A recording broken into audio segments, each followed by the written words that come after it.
Olá, sejam muito bem-vindas a mais um vídeo do Mercado por Elas, o quadro de vídeos do Elas no Mercado Financeiro. Hoje nós recebemos a Bettina Ferraz, ela é Chief Risk Officer no Deutsche Bank, e temos também a Isabelle Vanderlei, ela é estagiária em Risk Management, também no Deutsche Bank. A nossa conversa hoje é sobre ESG e risco climático no mercado financeiro. Sejam muito bem-vindas. Obrigada, Aimee. É um prazer estar aqui. Eu quero abrir primeiro parabenizando a iniciativa do Elas no Mercado Financeiro, que você disse é um projeto do Mercado por Elas. Eu acho que é maravilhoso ver mulheres jovens se engajando num projeto tão importante para a formação de futuras executivas do mercado financeiro e, quem sabe, em algum momento também transitar por esse mundo corporativo, né? Então, eu queria te agradecer por esse convite, muito feliz em poder compartilhar um pouco da minha experiência, daquilo que a gente ainda tem pela frente. Essa é uma pauta super relevante de ESG e riscos climáticos, e então a gente ainda tem muito a aprender com isso em conjunto, né? Então, como você falou, eu sou a Chief Officer do Deutsche Bank. Eu estou há 11 anos no Deutsche Bank, eu já estou no mercado financeiro há quase 30 anos, já faz bastante tempo, e já transitei, já tive, ao longo desses últimos anos, a gente acaba aprendendo muito e passando a acompanhar toda essa mudança que ESG vem trazendo dentro da sociedade como um todo, né? E já que a gente está falando em trazer mais conhecimento e experiência para jovens mulheres, eu convidei a Isabelle, que é nossa estagiária aqui na área de riscos do banco, para participar comigo dessa apresentação. Essa pauta fala também em diversidade, essa pauta fala em inclusão, e trabalhar com o olhar dos jovens é super bacana e é maravilhoso ouvir visões diferentes, opiniões, e então por isso eu resolvi montar esse trabalho junto com a Isabelle e trazê-la também para essa apresentação. Vou deixar a Isabelle se apresentar. Obrigada, Aimee. Obrigada, Bettina, pelo convite. É um prazer participar com vocês desse projeto. E parabéns ao grupo Elas no Mercado Financeiro pela iniciativa. Como a Bettina falou, eu sou a Isabelle, eu sou estudante do 5º e último ano de Economia na USP e estagiária de risco do Deutsche Bank há 9 meses, no extremo oposto em experiência em relação à Bettina. Estágio e contato com o mercado financeiro, e tem sido uma experiência riquíssima profissional e pessoalmente. Entre as minhas diversas atividades aqui no banco, um dos projetos que eu tenho participado é no âmbito ESG e risco climático, junto com a Bettina. Então, por isso que é muito interessante participar dessa apresentação com ela. Hoje, nosso objetivo é falar um pouco sobre o panorama e o papel das instituições financeiras nessa dinâmica de ESG e risco climático. A visibilidade dessa pauta, ela tem crescido cada vez mais, mas essa não é uma discussão só dos últimos anos, ela não é tão recente. Esse termo ESG, ele foi trazido lá em 2004, teve uma publicação do Pacto Global da ONU, em parceria com o Banco Mundial, num documento que se chama, na verdade, Who Cares Wins. O Deutsche Bank, inclusive, foi um dos bancos participantes da construção desse documento. Então, ele foi feito lá em 2004, o título já chama atenção, ele chama Who Cares Wins, ou em português, quem se preocupa vence. Isso mostra lá de trás, enfim, quase 20 anos, uma preocupação com esse tema, né? E na época ele foi formado, esse documento foi montado porque houve uma provocação do secretário-geral da ONU, Kofi Annan, 50 CEOs de grandes instituições financeiras, em como integrar os fatores sociais, ambientais de governança dentro do mercado financeiro. Os ESG, eles estão totalmente também relacionados com as ODS, que são os Objetivos Sustentáveis da ONU. A gente também vai falar um pouco sobre isso aqui. Mas olhar a teoria e aplicar isso na prática não é tão fácil, né? A gente vai começar dando um panorama sobre ESG, para depois a gente trazer isso para a prática de instituições financeiras, que é um processo bem complexo também. Vou deixar a Isabelle vai apresentar um pouquinho agora do panorama.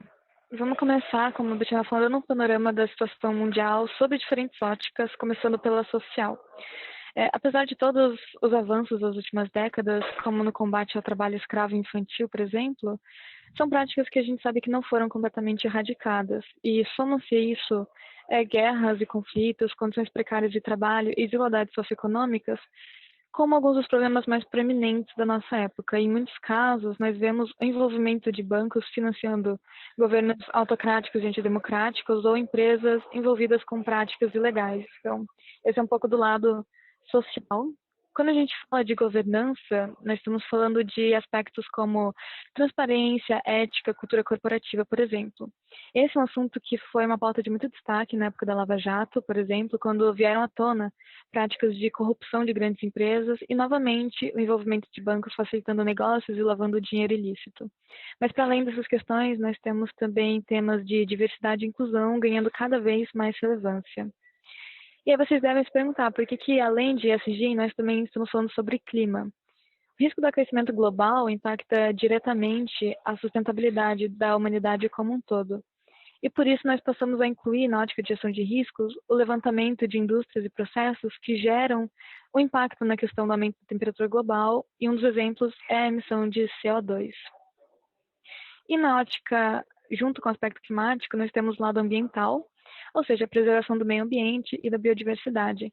Nós sabemos que dos grandes impactos de corporações e indústrias na poluição de água e ar, ou da agropecuária no desmatamento e na destruição de habitat natural, por exemplo.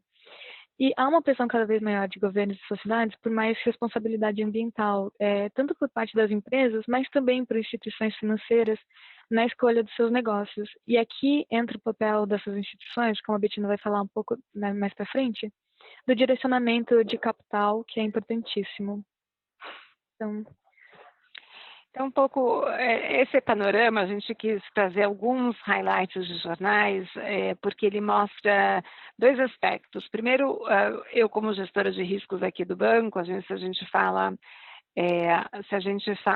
de riscos, a gente tem que olhar quais os impactos que dentro de uma instituição financeira você pode ter nessa gestão, né? Então, esses highlights, às vezes estão até corretos, ou em alguns, a gente sabe que houve alguns processos depois de investigação e viram que o banco, de fato, não era exatamente aquilo que se vê no highlight da notícia, mas tem um risco que a gente sempre tem que levar em consideração quando você está dentro do banco, que é o risco reputacional. Então, cada vez que eu vou tomar uma decisão, o quanto que isso pode impactar a imagem do próprio banco para o mercado. E isso tem muito a ver com a sustentabilidade da própria operação do banco, né? Então, quando a gente fala de ESG, se a gente puder passar para a próxima página. Então, o que é o ESG dentro de um banco, né? Ou na verdade, o termo ESG, é um termo que tem muitas denominações ou muitas definições distintas dentro do mercado ou na sociedade. Mas eu vou me ater àquele mais básico, que é, quando eu falo de I, eu estou falando de ambiente. Então, eu estou falando de preocupações com emissões de gás carbônico, eu estou falando em, por exemplo, trazer energias mais limpas dentro da cadeia energética de um país, de uma cidade, enfim, gerenciamento de resíduos, utilização ou técnicas de reciclagem, e, enfim. Quando eu falo disso, dentro de cada um dos pontos, tem N variáveis que podem impactar. O que você vai buscar? Eu vou buscar ações para mitigação na questão de mudança climática, eu vou procurar ações de adaptação na mudança climática ou outras coisas que colaborem para que a gente consiga criar um desenvolvimento de fato sustentável, né? Quando eu falo do S, o social, eu estou falando de diversidade, de discriminação, de condições adequadas de trabalho, de segurança, de direitos humanos. Então, tudo isso está dentro daquilo que a gente chama de S, ou a gente considera como social. E quando eu falo de governança, eu estou falando de ética, estou falando de transparência, eu estou falando de diversidade de gênero na alta administração e afins.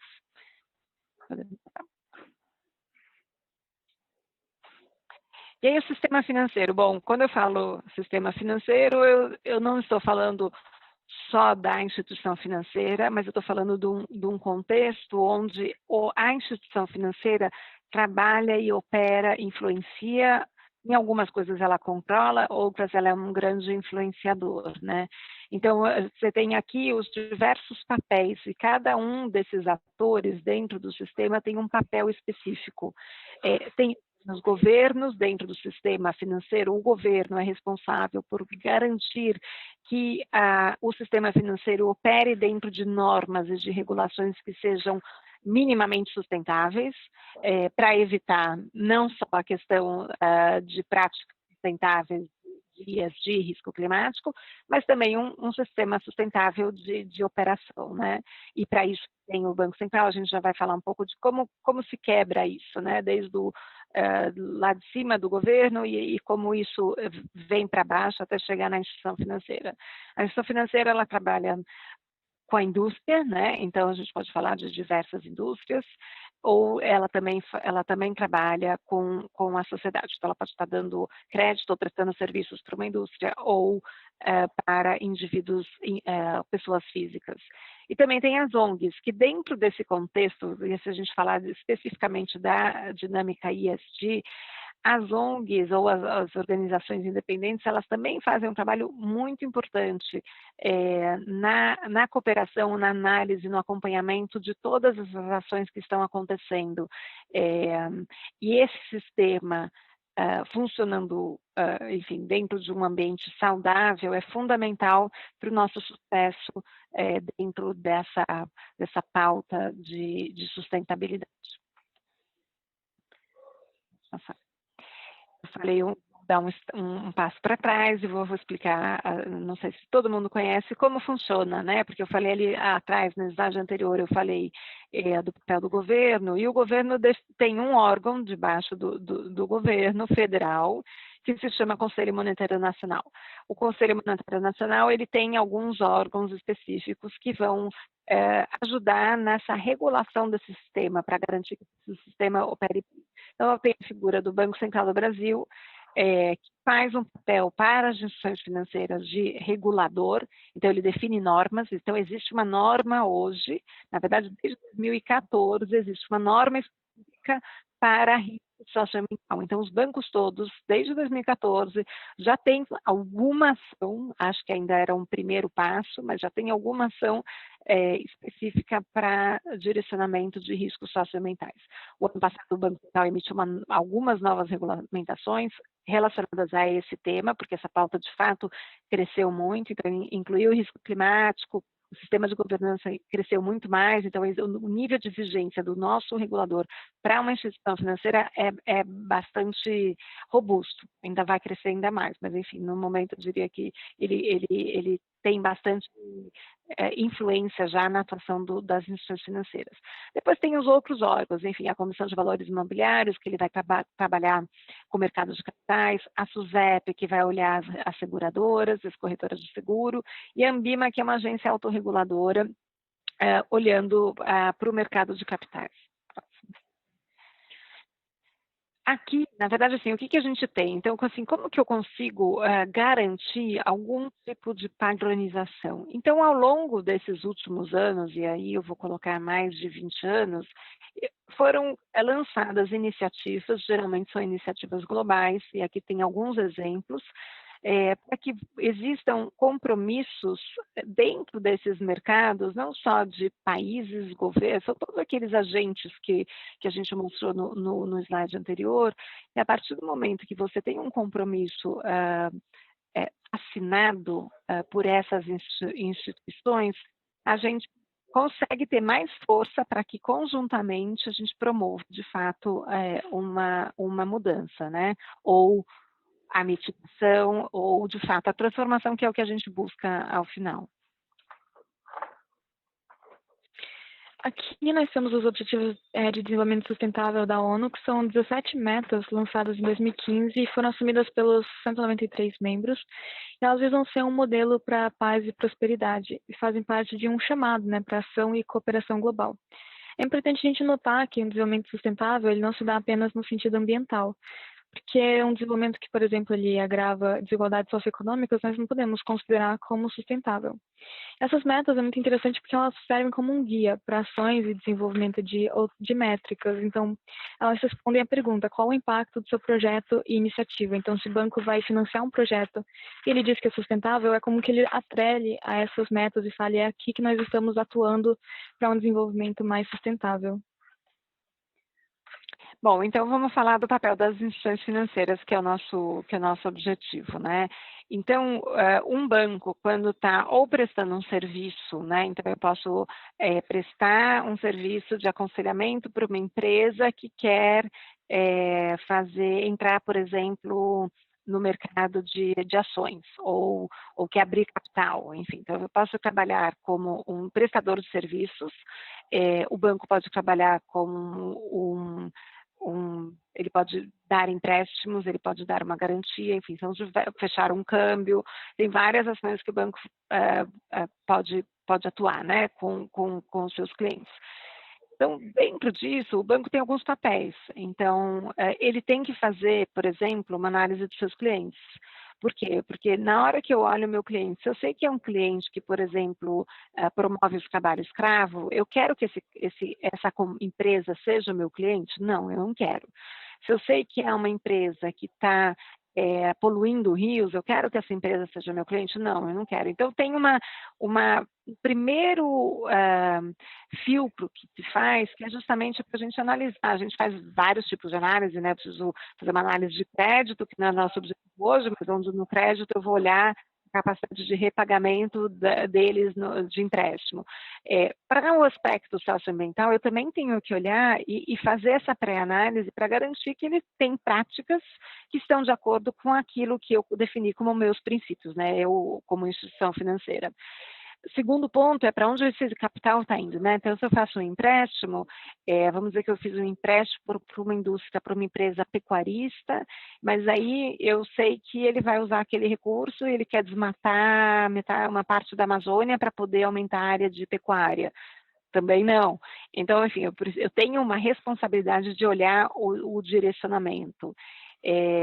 Eu tenho, assim, é muito importante que a gente tenha um leque de produtos que sejam sustentáveis ou que incentivem a prática sustentável, assim como dentro do meu, que a gente chama de aconselhamento, que tem em inglês o advisory, a gente também consiga oferecer produtos que sejam, que promovam a prática sustentável, né? Então, por isso que eu falei lá no início, né? Tem algumas coisas que a gente pode controlar, outras que a gente pode influenciar, né? Então, eu posso influenciar mais diretamente aquilo que é uma prática dentro de casa, né? Então, eu vou, enfim, com os colaboradores do banco, eu posso aplicar conceitos ESG dentro da instituição financeira e de fato, garantir que eu tenha um perfil de colaboradores que estão aderentes àquilo que o banco define como suas metas de práticas sustentáveis, mas eu consigo também influenciar através de produtos, através de serviços, os meus clientes, e com isso a gente consegue, enfim, trazer que é o nosso objetivo, como eu já falei antes, né, práticas mais sustentáveis para o mercado. Aqui tem dois exemplos, né, então, num exemplo específico do Deutsche Bank, a gente acabou de lançar um fundo de resiliência dos oceanos. A gente fala que o 70% da Terra é formada por água, né, pelos oceanos e rios, e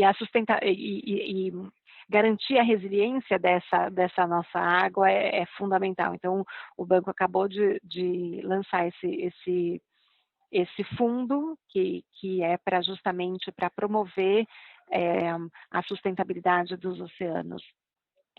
E também tem esse outro exemplo da BlackRock. A BlackRock, acho que a gente tem várias ações super interessantes. Eu recomendo que quem não conheça vá buscar um pouco mais, mas eles também têm 353 bilhões de ativos sob gestão em estratégias sustentáveis dedicadas. Quer dizer, é um volume financeiro bem alto e bem relevante dentro dessa pauta.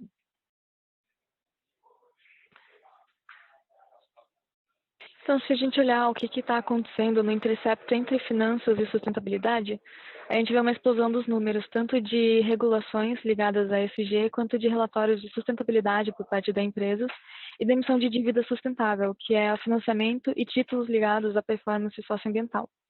Mas a gente também não pode se deslumbrar com esses números, porque apesar deles representarem um avanço importante, a gente precisa notar que, por exemplo, as emissões globais de gás carbônico vêm aumentando, ou seja, o impacto real ainda não é tão significativo quanto nós precisamos que seja. E outro ponto de atenção é que apenas 15% da dívida sustentável está em países emergentes, que precisam de recursos para se transformar e se adaptar para um futuro sustentável. Esse pedido de maior cooperação e apoio dos países desenvolvidos foi uma das grandes discussões da COP26, que aconteceu no final de 2021. E eu quis trazer um pouco de prática, né? Então, eu estou falando lá do papel de cada um dentro daquele sistema, a gente falou um pouco, deu exemplos do impacto que ESG pode causar no risco reputacional, o papel do banco, mas na prática, o que a gente faz? Então, vamos tentar trabalhar com um caso real aqui, né? Então, assim, quando eu vou identificar oportunidades dentro do mercado. Então, primeira parte é olhar a estratégia, quais são ou definir a minha estratégia, definir quais são as minhas metas, eu como instituição financeira, e promover a transparência, né? Então, começa por aí, a gente olhar os relatórios de sustentabilidade, relatórios não financeiros, para justamente puxar mais informações, aí a gente vale tanto para o próprio banco como também na análise de um cliente, né? Então, se eu estiver olhando para a análise de um cliente, eu vou entender um pouco como ele funciona e ver se ele está seguindo os princípios que seguem os princípios de sustentáveis dentro não apenas daqueles que o banco definiu como suas metas próprias, mas também se eles estão aderentes àquela listinha de princípios. Eu falei de princípios do Equador, tem o TCFD, tem várias coisas que a gente tem como padronizações dentro do mercado, que pode te dar uma indicação de quão aderente esse seu potencial cliente ou seu cliente está às boas práticas, né? Eu vou olhar um pouco o que a gente vai olhar. Então, eu vou olhar o setor econômico. Existem setores que são mais vulneráveis e outros que são menos vulneráveis, né? Eu vou ver se ele tem certificações, se ele tem afiliações ou se ele é signatário de algum tratado mundial. Uma das outras coisas que se fazem, hoje já existem empresas que são agências independentes que fazem uma análise do risco socioambiental e climático. Aqui na tela a gente tem dois exemplos, que é da MSCI, né, que é MSCI. Hoje as agências de rating, S&P, oh, meu Deus, a Moody's ou a própria Fitch, enfim, as outras agências que existem por aí, mas eu acho que só citei as maiores, todas fazem já hoje, para as grandes empresas, uma análise específica de risco socioambiental. Aqui na tela tem dois exemplos. Outra diligência que eu posso fazer, olhar a mídia. Como a gente fez ali no início da apresentação, a gente falou dos bancos, eu também posso, então se eu estou fazendo, enfim, análise da empresa ABC, eu posso fazer um Google e olhar se a empresa ABC tem trabalho escravo. Eu posso colocar ali frases, né, ou palavras-chave para justamente buscar notícias ou buscar informações que não necessariamente, a gente tem que tomar muito cuidado com a mídia, né, com falsas mídias, né, mas também ali eu posso buscar indicadores se esse potencial cliente ou se esse cliente está indo pelo caminho adequado ou não, se tem alguma questão mais específica. Outra coisa que também é importante para o banco tem que ter ou desenvolver, ou buscar desenvolver produtos que sejam sustentáveis, né? Então, como que eu ajudo a promover essa mudança também oferecendo ferramentas? Então, acho que esses são alguns exemplos de dentro do banco, o que a gente pode fazer para garantir ou para participar mais ativamente desse processo. Tem sempre uma dificuldade, porque às vezes quando eu falo de empresas de grande porte, empresas que têm ações negociadas em bolsa, são empresas de capital aberto. É claro que aí eu tenho, como eu tenho 2 exemplos aqui na tela, a gente tem muito mais informação, você tem muito mais transparência. Tem muitas empresas que são de capital fechado, são empresas familiares, são empresas de porte menor, e aí o acesso à informação é mais difícil. Então, esse é um dos outros desafios que a gente também passa aqui dentro. Então, aqui na prática, de novo, né, seguindo. Então, quando eu vou falar de setor econômico, tem alguns setores econômicos que são mais vulneráveis, outros que são menos vulneráveis. Então, se eu falar de setor têxtil, por exemplo, então esse é um que é muito conhecido pela alta incidência de casos de trabalho escravo e processos de trabalho infantil. Esse é um setor que, inicialmente, assim, se vem algum cliente deste setor, a gente já abre um olho maior e fala, aqui eu quero olhar. Setores que estão muito expostos à emissão de gás carbônico, esses também são setores que eu quero olhar. E aí não quer dizer que o banco não possa operar, mas acho que o banco tem que operar de uma forma responsável. E o que eu quero dizer com isso?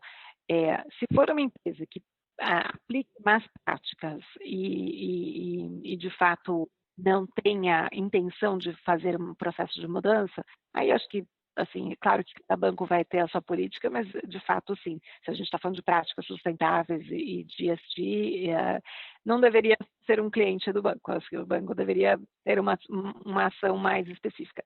Agora, se são clientes que estão nesse processo de transição, assim como todos nós pessoalmente também estamos nesse processo de cada vez aprender mais e se adaptar mais a esse novo mundo, né? Eu não nasci aprendendo que era importante não gastar água.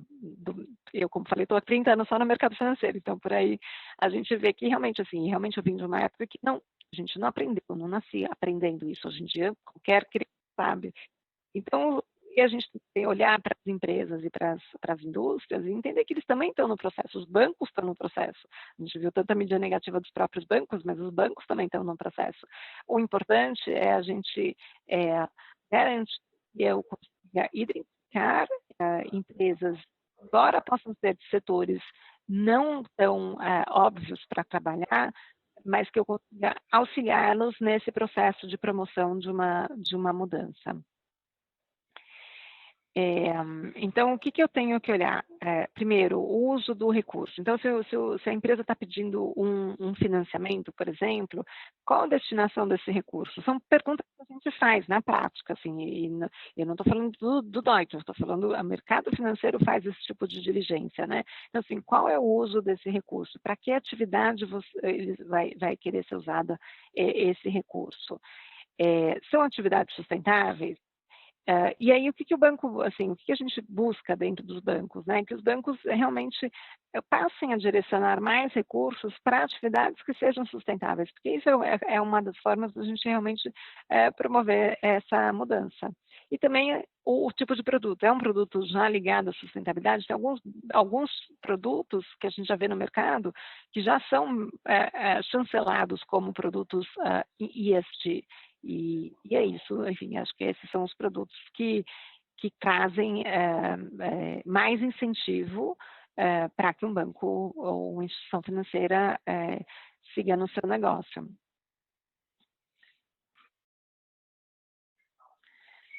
Então, a gente vai falar um pouco sobre, eu falei antes, né, dos produtos sustentáveis, e a gente tem, assim, uma das questões, assim, será que a instituição financeira consegue atrelar o preço que ela vai cobrar a produtos que sejam sustentáveis, né? Então, será que eu consigo dar preços mais atrativos se o meu cliente, por exemplo, tem práticas sustentáveis? Ou se o produto é um produto verde, né? Então, esses são pontos que a gente pensa, né, e tenta promover, né? Então, e isso existem contratos no mercado, onde, por exemplo, uma empresa contratou um empréstimo e ela tem taxa de juros do empréstimo ligada a metas de sustentabilidade. Eles têm alguns objetivos e conforme ele vai alcançando mais objetivos ou atingindo essa meta de performance sustentável, a taxa de juros vai reduzir.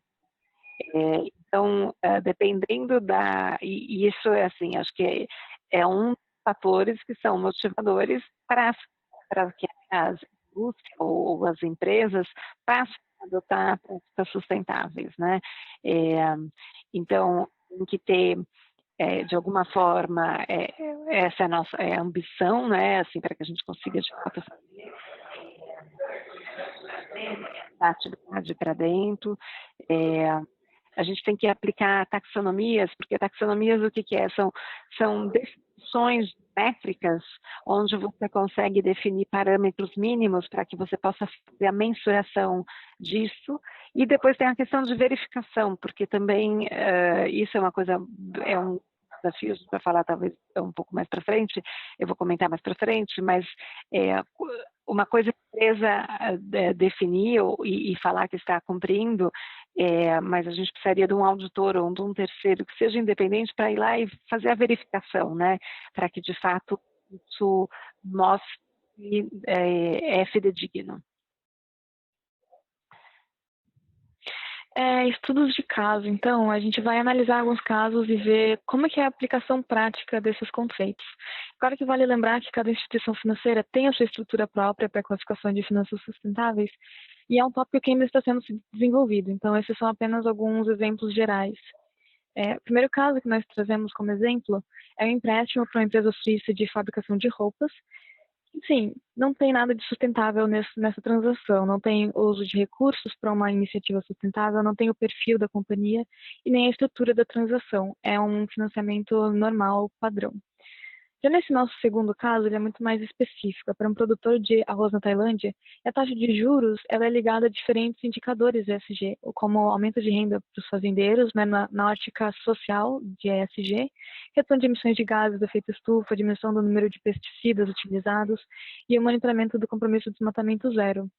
Então, isso pode ser um caso de finanças sustentáveis, porque você tem a definição dessas metas muito bem materiais e que vão ser monitoradas, definindo e influenciando a taxa de juros que vai ser paga pelo cliente. E no nosso terceiro e último estudo de caso, é um empréstimo de 25 milhões de euros para melhorias numa fábrica de cimento. Segundo um cliente, essa melhoria deve diminuir a emissão de carbono da fábrica. Esse já é um caso um pouco mais complexo, porque apenas a promessa de que a reforma vai reduzir emissões não é o suficiente, ela precisa ser acompanhada de números e evidências, quanto vai reduzir, como vai reduzir, eu preciso de uma auditoria, de uma terceira parte técnica que comprove isso. E, além de tudo isso, também é um financiamento de projeto que está sujeito aos princípios do Equador, uma série de princípios sobre os quais a Bettina vai falar um pouquinho. Esse aqui são 10 princípios especificamente para financiamento de projetos. Então, nesse caso específico, quando o banco fez a aprovação junto ao seu cliente, e geralmente esses projetos são projetos de bastante relevância da área de infraestrutura, enfim, quando o banco fez essa adequação desse projeto e o desenvolvimento do projeto para dar o financiamento, ele geralmente, na documentação desse empréstimo, nesse caso específico a gente criou, esse caso é claro que aqui são todos os casos específicos, nesse caso específico, a gente falou, vamos seguir as regras do princípio do Equador. Então, o que quer dizer isso? Então, quer dizer que tanto o banco como a empresa estão comprometidos em garantir uma padronização de estrutura da transação. Então, nesse caso, existe a classificação de risco da transação dentro, considerando o impacto ambiental do projeto, existe uma avaliação do projeto dentro dos impactos ambientais e tem uma classificação específica, que não precisa ir ponto a ponto, né? Mas são definidos alguns parâmetros mínimos para que esse projeto siga e possa ser classificado dentro de um projeto considerado como sustentável. Então, é um compromisso da companhia na gestão do projeto, é um compromisso do banco na verificação, e geralmente esses projetos todos estão atrelados a terceiros, como eu falei no slide anterior, a terceiros que são independentes que vão lá justamente para monitorar o projeto. Então ele disse que aqui ele ia melhorar a questão de saneamento básico. Ele fez isso, sim ou não? Ele está conseguindo todas as licenças ambientais para poder desenvolver essa indústria, sim ou não? Ele está com, enfim, ele tem que seguir uma série, porque o projeto geralmente, assim, quando a gente está falando de construção de uma fábrica ou uma usina hidrelétrica, que é super, né, uma questão super crítica. Então, assim, dentro desses projetos, o que exatamente são os compromissos, se esses compromissos estão adequados aos princípios mínimos e como é a verificação disso ao longo da vida do projeto. E aí, enfim, dentro disso a gente vai buscar também dados relacionados ao cliente e à transição, né? Acho que aqui como eu acho que eu já tinha comentado antes, o banco sempre faz a diligência, né? Então, se eu pensar no tema diligência, que tipos de perguntas eu posso fazer se eu estou na frente do meu cliente e quero saber se é uma empresa que de fato tem práticas sustentáveis ou não. Então, a empresa possui plano de redução de emissão, ou ela produz emissões de CO2 e qual é o plano dela de transição para ou para, a gente fala hoje, né, chegar num nível de net zero carbon, né, de zero de emissões líquidas de gás carbônico, né, uso da água, a questão de poluição do ar, dos mares, do mar, dos rios, o impacto no ecossistema, as relações trabalhistas, o impacto em comunidades, né? A gente tem, acho que quase todos os dias no Brasil, na mídia, alguma coisa falando sobre as comunidades indígenas, né? Que são, no nosso último a questão dos povos indígenas. Então, na verdade, assim, até essas perguntas todas, assim, eles estão sim relacionados a finanças sustentáveis, mas não necessariamente só isso, né? Ele sempre vai ampliar e é sempre muito mais amplo, porque eu não estou falando aqui, por enquanto, por exemplo, de prática de crimes financeiros e etc., que também fazem parte de uma diligência feita por um banco, né? Mas aqui só está focando na questão socioambiental. E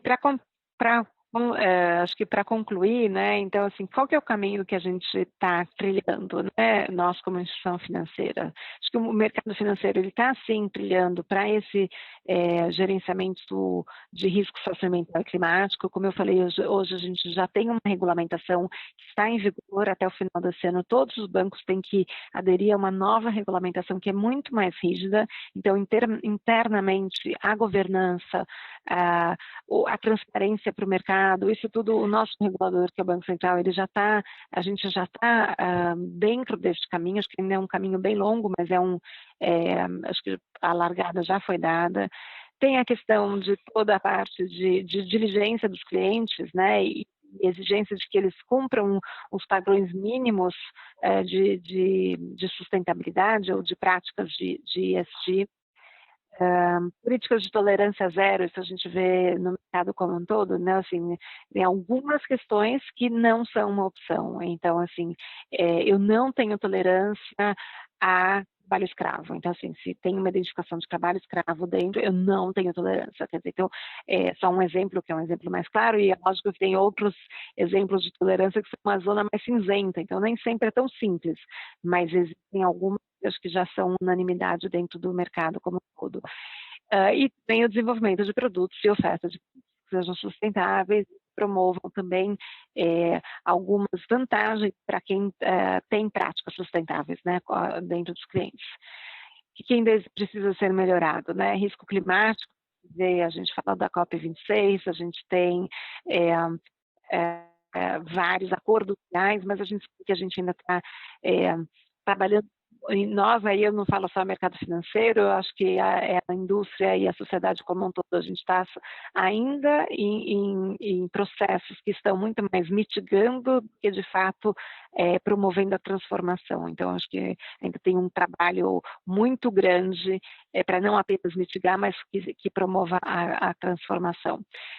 Um desafio enorme é o greenwashing, que é colocar lá e chancelar lá como uma operação sustentável, uma operação verde, e na verdade não era só na fachada, né? Então isso existe muito ainda, isso infelizmente existe, é uma prática que não é legal, mas que está aí. Acho que a gente tem que criar mecanismos para evitá-la. Tem greenwashing, então a empresa ou a instituição financeira tem a ambição mas de fato não está gerando impacto. Então, assim, ela até tem a boa intenção, mas de fato não está gerando impacto. Definição de padrões, então, como eu falei, assim, a gente falou de alguns, né, TCFD, o próprio princípios do Equador e vários outros, mas assim, é difícil ter uma uniformização desses padrões e o direcionamento para um padrão mais único, então acho que esse é um desafio. Questão do livro de sustentabilidade, a conexão entre a sustentabilidade e o retorno financeiro, então não sempre os bancos conseguem, ou o mercado está preparado para promover taxas mais atrativas para quem tem boas práticas. Então, enfim, aqui são alguns dos desafios que estão dentro das pautas das instituições financeiras. Eu vou fechar por aqui. Acho que a ideia, como eu falei no início, era dar um panorama e para mostrar um pouco como que essa questão de ESG, risco climático, permeia por dentro de uma instituição financeira, né, de tudo dentro do papel da instituição financeira, como que isso é considerado dentro de uma instituição financeira, mas como infelizmente eu estou fechando ainda aqui, colocando todos os desafios. Acho que a gente ainda tem muitos desafios, por isso que é super importante que essas novas jovens mulheres, que serão as nossas próximas grandes executivas no mercado financeiro, já cheguem com um preparo muito melhor daquilo que eu cheguei e que consigam, de fato, promover uma transformação e não só uma mitigação. Muito obrigada, Aimee. Obrigada pela apresentação riquíssima. Eu fiquei com uma dúvida, mas é mais quanto à área de vocês no banco. Se a gente tem, né, vários tipos de risco, tem risco de crédito, risco de mercado, risco operacional. Se eu quero trabalhar com vocês, na área de vocês, por qual área eu procuro? Eu procuro Risk Management? Qual que é o título? Ótima pergunta, obrigada por perguntar, Aimee. Eu, como Chief Risk Officer, eu olho todos os tipos de riscos, então a gente chama, no banco a gente divide em riscos financeiros e riscos não financeiros. Quando a gente, e aí financeiros é o risco de crédito, de mercado, é o risco de liquidez. Quando eu falo de riscos não financeiros, são os riscos operacionais, os riscos reputacionais. Quando eu falo de ESG, ele permeia por todos. Porque quando eu falo, por exemplo, é claro que para o crédito, e aqui a gente sempre usou um exemplo mais ligado ao crédito, mas o risco de social, ambiental e climático, ele permeia por todos, porque o risco ambiental, por exemplo, pode afetar um mercado e pode afetar, portanto, o meu risco de mercado. Pode gerar, por exemplo, enfim, se eu for um de crédito, ele é mais claro, porque daí eu estou falando de um cliente, então eu estou fazendo análise de crédito de um cliente, são todos os exemplos que a gente usou aqui, né? Acho que esse é o mais direto. Então, se você quiser vir conversar com o mercado financeiro, eu acho que você, assim, e quiser trabalhar mais especificamente em ESG, na verdade, ele é muito amplo. Se a gente for falar em riscos socioambientais, análise de risco socioambiental, muitos bancos têm uma área específica de risco socioambiental, tem muitas áreas que colocam isso dentro da área de crédito, mas ele permeia também a instituição como um todo. Então, se eu falar na área de negócios, ele pode ter um desenvolvedor de produtos que coloque ou pessoa de vendas, né, da área comercial, vai conversar com o cliente, também tem que estar preparado com ESG. Então, assim, acho que ESG hoje em dia é uma questão que tem que permear necessariamente a instituição inteira, mas aí tem que ver sempre qual é o desejo de cada um, né? Onde cada um se identifica mais. Então, na questão de riscos, o que é mais direto é o risco de crédito, para fazer uma avaliação específica, mas ele entra e passa todos os outros tipos de riscos também. Muito obrigada pela apresentação de vocês, obrigada a quem nos acompanhou até o final. Na descrição do vídeo você encontra algumas informações a mais, como o perfil das nossas entrevistadas, as redes sociais do Elas, as redes sociais do Deutsch. Lembre de acompanhar o canal, se inscrever no canal para receber os nossos vídeos que estão saindo periodicamente. Obrigada, tchau, tchau. Obrigada, parabéns. Tchau, tchau.